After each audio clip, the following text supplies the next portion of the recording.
സുമതിയേ, സുമതി. അയ്യോ, എന്താ എഴുതി വെച്ചേക്കുന്നേ?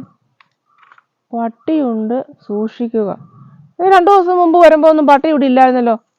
വേണ്ട വരുന്നു. അയ്യോ, ഇത് കടിക്കുവോ? ആർക്കറിയാം. പട്ടിയുണ്ട്, സൂക്ഷിക്കുവാന്ന്. ഇവിടെ ഈ ബോർഡ് ഇല്ലായിരുന്നു. സുമതി, സുമതിയേ.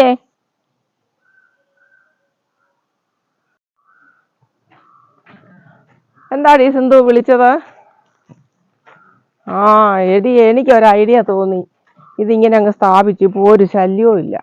മറ്റേ 2ഉം 3ഉം പേര് ദിവസം ഇങ്ങ് വരുവാ പിരിവിനെന്നും പറഞ്ഞ് ഒരു രസീത് കുറ്റിയും കാണും കയ്യിൽ, അല്ലെ സഹായമാണെന്നും പറഞ്ഞ് ഇങ്ങനെ വന്ന് അങ്ങ് ശല്യം ചെയ്തുകൊണ്ടിരിക്കുക.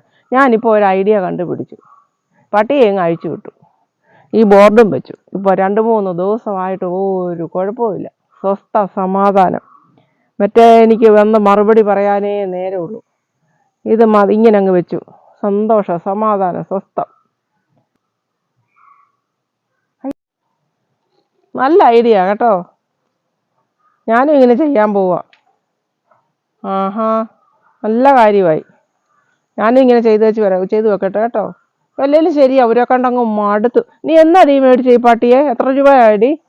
അയ്യോ, നല്ല പട്ടിയാണല്ലോ. ഞാനും പോയി ഇങ്ങനെ ഒരു ബോർഡ് എഴുതി വെക്കട്ടെ. ഞാൻ 2 കപ്പങ്ങ പറിക്കാൻ വേണ്ടിയിട്ട് വന്നായിരുന്നേ. എന്നാൽ ഇനി ഞാൻ തുറക്കണോ അതോ പോണോ? എങ്ങനെയാ? നീ ഇങ്ങോട്ട് പറിച്ചോണ്ട് തന്നേച്ചാൽ മതി, അതേ രക്ഷയുള്ളൂ. നമ്മൾ സഹായം ചെയ്യരുതെന്നല്ല പറയുന്നത്, സഹായം ചെയ്യണം. നമുക്ക് 2 ഉടുപ്പുണ്ടെങ്കിൽ 1 മറ്റൊരില്ലാത്തവർക്ക് കൊടുക്കണമെന്നാണ് പറയുന്നത്. പക്ഷേ നമ്മൾ കൊടുക്കുമ്പോൾ അത് അർഹതപ്പെട്ടവരുടെ കൈ കിട്ടണം.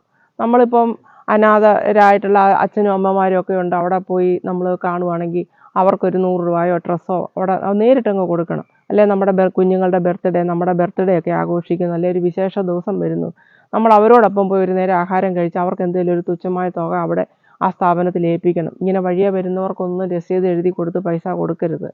ദാനം നല്ലതാണ്, അത് അർഹതപ്പെട്ട പാത്രത്തിൽ തന്നെ ചെല്ലണം. അതാണ് എൻ്റെ തീരുമാനം.